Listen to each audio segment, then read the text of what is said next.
Listening Library presents Ella Josephine and the Apartment House on Poppy Hill, Book 1, by Nina LaCour, read for you by Jorjeana Marie. For Juliet, from Nina LaCour. Welcome, friend. This is no ordinary apartment house, but you are no ordinary visitor. Before you enter, here's what you should know. Calamities befall. Tires flatten. Plans change. A day passes and you barely know it. A rose can be a flower, or a girl, or a tiny gold pin. Time is everything and nothing, and something in between. What matters is that you pay attention. All right now, enough of that. Come right in and take off your shoes. Our best regards, the Robinsons. New Neighbors. Chapter 1. 1106 Wildflower Place was what many considered to be a perfect building, plunked right in the middle of Poppy Hill. A not entirely perfect hill, but a good one all the same. The building wasn't at the top of the hill, and it wasn't at the bottom. Its pink paint was neither too bright nor too pale. Its trim was green, like a forest, with metallic gold stars. Even when fog settled over the rest of the city, as the San Francisco fog was known to do, the sun still shone warmly across Poppy Hill.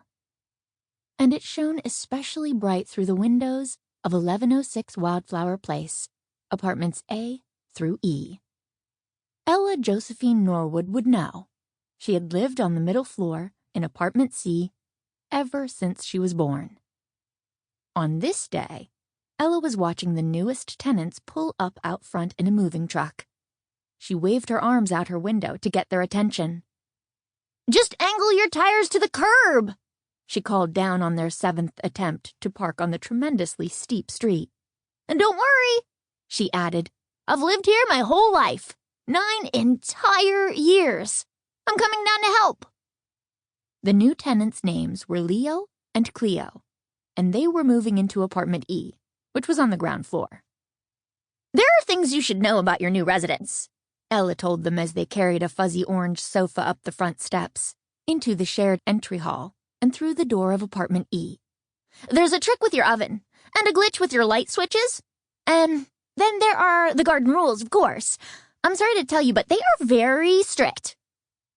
"Excuse us," Leo said. "You're blocking the door." "You should also know about a sound at night that's a little alarming at first," Ella said, stepping aside, and then following them back to the truck. "You'll get used to it, but be prepared." "Maybe later," Cleo said in a very sweet voice. A too sweet voice, Ella thought. "Okay?" Cleo asked and smiled. She was carrying a box marked heavy. "Okay," Ella said and smiled back. Cleo smiled wider. Ella smiled wider too. Excuse me?" Cleo said, tilting her head. Her smile got so wide, it looked a little painful. "Oh, sure," Ella said. "You are excused."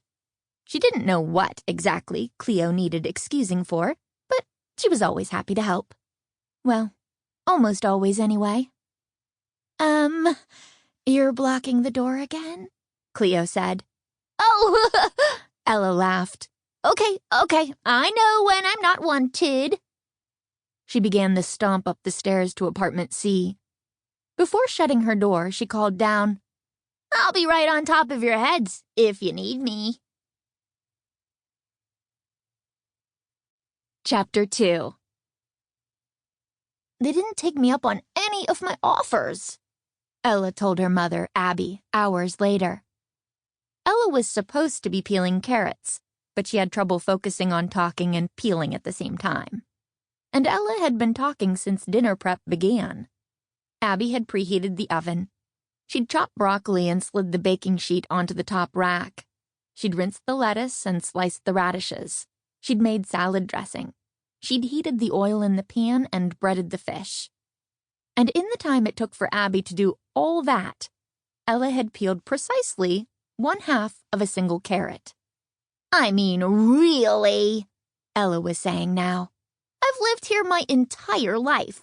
I have so much useful information for them, and they didn't want to hear any of it. Livy, her other mother, appeared in the doorway. "Is this about the new neighbors?" Livy asked. Her clothes were covered in paint, as always. Her hands were full of paintbrushes, as always. As always, a smear or two of paint was in her hair. Yes, Ella said. They are impossible. Impossible how? Livy asked, crossing to the sink. Well, first they were so nervous about parking the truck. It's just a steep hill, people. Get used to it. You live here now.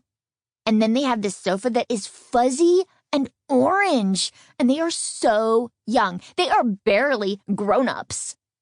Ella? Abby said. But Ella didn't hear her. Seriously, Ella went on. Are they even old enough to have their own apartment? That will be nice, to have a young couple in the building, Livy said as she rinsed her paintbrushes. Abby tried again.